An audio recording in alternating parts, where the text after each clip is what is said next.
Hello Mark, I'm Jessie. I'm a freshman in SCUE. My student number is S04411053. The title of the speech is A Warrior's Cry Against Child Marriage by Banda. I'll begin today by sharing a poem written by my friend from Malawi, Ellen Piri. Ellen is only 13 years old, but when we were going through the collection of poetry that we wrote, I found her poem so interesting, so motivating, so I will read it to you. She entitled her poem, I Will Marry When I Want. Laughter. I will marry when I want. My mother can't force me to marry. My father cannot force me to marry. My uncle, my aunt, my brother or sister cannot force me to marry. No one in the world can force me to marry. I will marry when I want. Even if you beat me, even if you chase me away, even if you do anything bad to me, I will marry when I want. I will marry when I want, but not before I'm well educated, and not before I'm all grown up. I will marry when I want. This poem might seem odd, written by a 30-year-old girl, but where I and Alien come from, this poem, which I have just read to you, is a warrior's cry. I'm from Malawi. Malawi is one of the poorest countries, very poor, where gender equality is questionable. Growing up in that country, I couldn't make my own choices in life. I couldn't even explore personal opportunities in life. I will tell you a story of two different girls, two beautiful girls. These girls grew up under the same roof. They were eating the same food. Sometimes they would share clothes and even shoes, but their lives ended up differently, in two different paths. The other girl is my little sister. My little sister was only 11 years old when she got pregnant. It's a hurtful thing. Not only did it hurt her, even me. I was going through a hard time as well.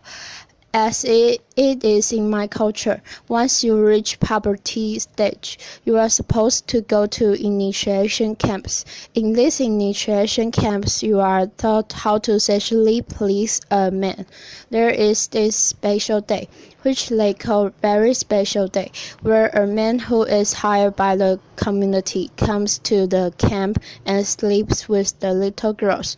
Imagine the trauma that these young girls go through every day. Most girls end up pregnant. They even contract HIV and AIDS and other sexually transmitted diseases. For my little sister, she ended up being pregnant. Today she's only 16 years old and she has 3 children. Her first marriage did not survive, nor did her second marriage. On the other side, there is this girl. She's amazing. Laughter applause. I call her amazing because she is. She's very fabulous. The girl is me. Laughter. When I was 13 years old, I was told, you are grown up. You have now reached of age. You are supposed to go to the initiation camp. I was like, what? I'm not going to go to the initiation camps. You know what the women said to me? You are a stupid girl, stubborn. You do not respect the traditions of our society, of our community. I said no because I knew where I was going. I knew what I wanted in life. I had a lot of dreams as a young girl. I wanted to get well educated, to find a decent job in the future. I was imagining myself as a lawyer, seated on that big chair. Those were the imaginations that were going through my mind every day, and I know that one day I would contribute something, a little something to my community. But every day after refusing, women would tell me, look at you, you are all grown up. Your little sister has a baby. What about you? That was the music that I was hearing every day. And that is the music that girls hear every day when they don't do something that the community needs them to do. When I compared the two stories between me and my sister, I said, why can't I do something? Why can't I change something that has happened for a long time in our community? That was when I called other girls just like my sister who have children, who have been in class but they have forgotten how to read and write. I said, come on, we can remind each other how to read and write again, how to hold the pen, how to read, to hold a book. It was a great time I had with them, nor did I just learn a little about them, but they were able to tell me their personal stories while they were facing every day as young mothers. That was when I was like, why can't we take all these things that are happening to us and present them and tell our mothers, our traditional leaders, that these are the wrong things. It was a scary thing to do because these traditional leaders, they are already accustomed to the things that have been there for ages. A hard thing to change, but a good thing to try. So we tried. It was very hard, but we pushed, and I'm here to say that in my community, it was the first community after girls pushed so hard to our traditional leader, and our leader stood up for us and said no girl has to be married before the age of 18. Applause. In my community, that was the first time a community that had to code the bylaws, the first bylaw that protected girls in our community. We did not stop there. We forged ahead.